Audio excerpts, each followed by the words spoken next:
Good morning, Cullman. Thank you for joining us on Cullman Today. I'm your host, Christine Wiggins, and today is Wednesday, January 28th. Coming up on Cullman Today, Hanceville's mayor has stepped down effective immediately. We'll tell you what he said in his resignation letter. Plus, Cullman Electric's new annual report shows how the co-op handled a year of growth, storm impacts, and major system upgrades. And 5 local elementary students earned a big honor, landing them on a stage in Birmingham. All of this plus sports, weather, and more. Now let's take a closer look at the top stories happening in Cullman today. Hanceville's Mayor Paul Campbell has resigned effective immediately, citing personal loss and the demands facing the city. In a letter released Tuesday, Campbell said the sudden death of his wife Kyla in April has been a devastating loss, and he has found he cannot carry the stress of the job while continuing to work through his grief. He said he hoped staying busy in public service would help, but the pressure tied to the city's challenges has made that difficult, and he does not feel he can serve Hanceville in the way residents deserve right now. Campbell was elected mayor in August 2025 and took office with the goal of helping guide the city through a period of heightened public attention and ongoing issues.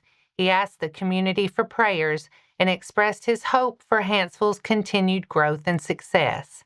As of Tuesday, city officials had not released additional information on succession or next steps following Campbell's resignation. Cullman Electric Cooperative's 2025 annual report highlights a year of continued growth, system improvements, and a focus on reliable service for co-op members. Cullman Electric completed its 6th straight year of above-average growth, adding 664 new accounts and handling more than 900 Connect new orders.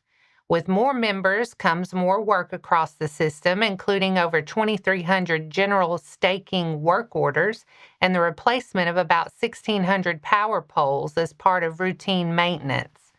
The report notes severe weather caused more outages than desired in 2025, but advancements in maintenance, right-of-way trimming, and grid technology helped reduce how many members were impacted and how long restorations took. System reliability finished at 99.93%, slightly down from 99.96% last year. Cullman Electric also set a new electricity sales record in 2025, delivering more than 1.117 billion kilowatt hours. As the co-op heads into 2026 and its 90th year, leaders say the mission remains the same: using member dollars wisely and improving quality of life across the communities it serves. 5 5th and 6th grade students from East and West elementary schools have been selected for the 2026 Alabama All-State Elementary Choir.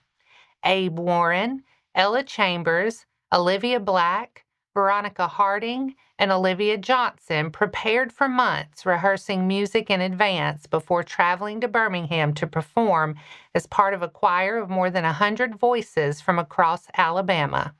The group took part in the biannual All-State event held during the Alabama Music Educators Association Professional Development Conference. Rehearsals ran throughout the day under the direction of Dr. Scott Sexton, an associate music professor at Troy University. The experience culminated in a concert performance at the BJCC Theater on Friday evening, January 23rd. And that's all for our top stories this morning. Coming up, West Point Track is heading to Birmingham after a huge weekend, including a senior who punched a ticket to the state meet. Sports is next.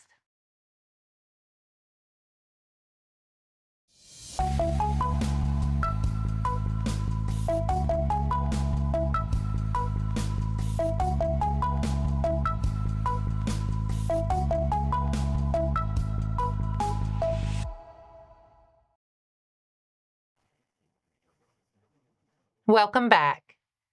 The West Point track and field team opened its season at the Birmingham Crossplex, competing in the first 2 days of the Last Chance Invitational on Friday and Saturday. 5 Warriors took part, led by senior ASHAA Sutter, who capped a big weekend just hours after helping West Point win the county basketball championship Friday night. With the threat of winter weather, the county tournament schedule was moved up, and Sutter said that helped him focus on one sport at a time before his event Saturday morning. Sutter competed in 3 jumps and came home with hardware in all of them. He placed 4th in the long jump at 19 feet, 7.25 inches, then took 2nd in the high jump at 6 feet, tying his personal record and West Point's best mark. He also won the triple jump with a 42-foot, 6.5-inch leap. With his results, Sutter qualified for the ASHAA 4A 5A state championships on January 31st at the Crossplex. West Point also had throwers and runners compete, including a personal best from Kalanu Rendau in boys shot put, plus performances from Hannah McKinney, Jesus Tovar, and Ray McKinney. And that wraps up sports for today. Coming up next, Crawfish, Community, and a Cause. United Way's young professionals are bringing back their annual crawfish boil this March. Plus, Cullman Commission on Aging is looking for more volunteers to help deliver daily hot meals to homebound seniors.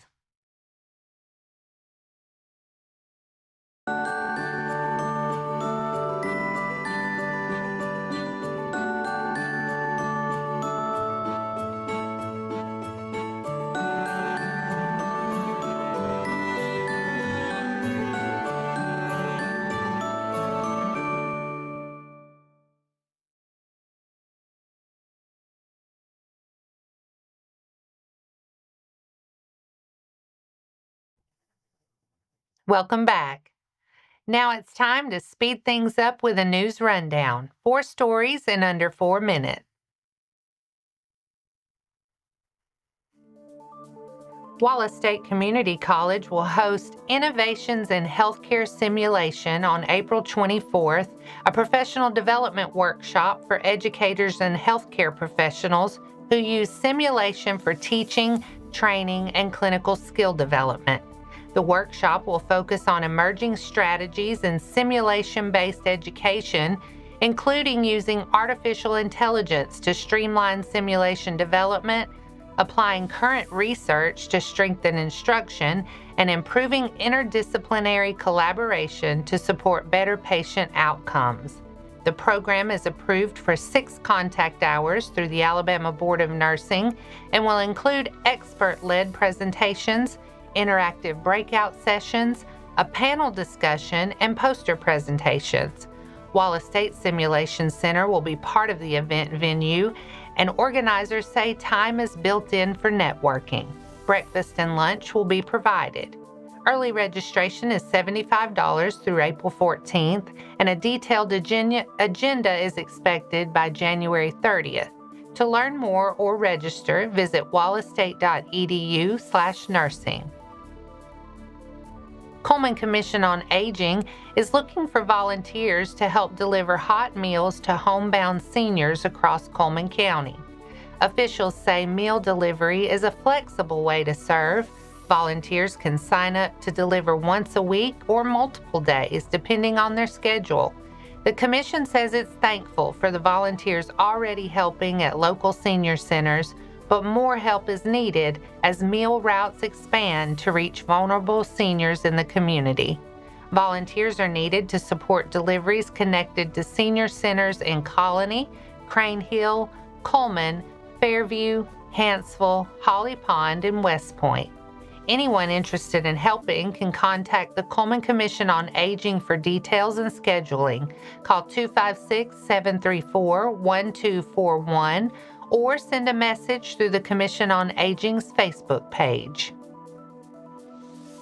Cullman's business community is now accepting nominations for a top local honor. The Cullman Area Chamber of Commerce is seeking candidates for the 2026 Emma Marie Eddleman Citizenship Award, which recognizes an individual who has made an outstanding contribution to the community. The award will be presented during the Chamber's annual meeting and gala. Nominations are due Friday, February 13th. To view details and submit a nomination, visit the Cullman Chamber website. United Way of Cullman County is bringing back its biggest young professionals event of the year, the annual Crawfish Boil, set for Friday, March 27th.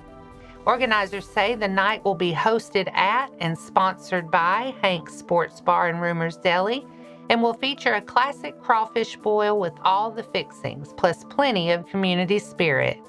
The event is also one of United Way's largest fundraisers of the year, supporting 18 local partner agencies that serve Cullman County residents year-round.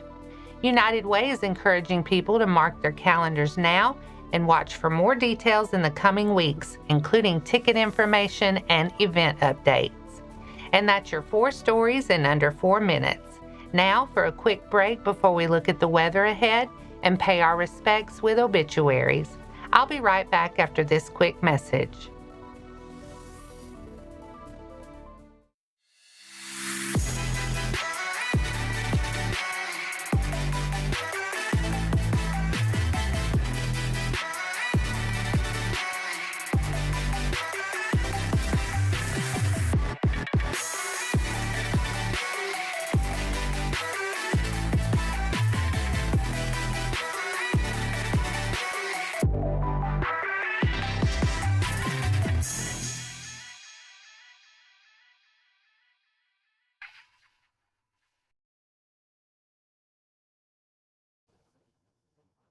Let's take a moment to pause and remember those who lost their lives this week. Marguerite Joyce Simmons Pearsall, 83, passed away Monday, January 26th. Visitation will be Saturday, February 7th from 10 to 11 a.m. at Cullman Funeral Home. A memorial service will follow at 11 a.m. Pauline Holder Holmes, 85, of Cullman, passed away Saturday, January 24th. A memorial service will be from 2 to 4 p.m. Friday, January 30th at Cullman Funeral Home Chapel. Crystal Lee Henderson, 54, of Hanceville, passed away Thursday, January 22nd. Celebration of Life visitation will be Saturday, January 31st from 4 to 8 p.m. at Cullman Heritage Funeral Home. Blair David Jett, 63, of Cullman, passed away Wednesday, January 21st. Elizabeth Ann Keller, 96, of Cullman, passed away Sunday, January 25th. Visitation will be Friday, January 30th at Moss Service Funeral Home from 11 a.m. until a celebration of life funeral service at noon. She will be laid to rest in Cullman Memory Gardens. Melba Jean Bartlett, 87, passed away January 24th.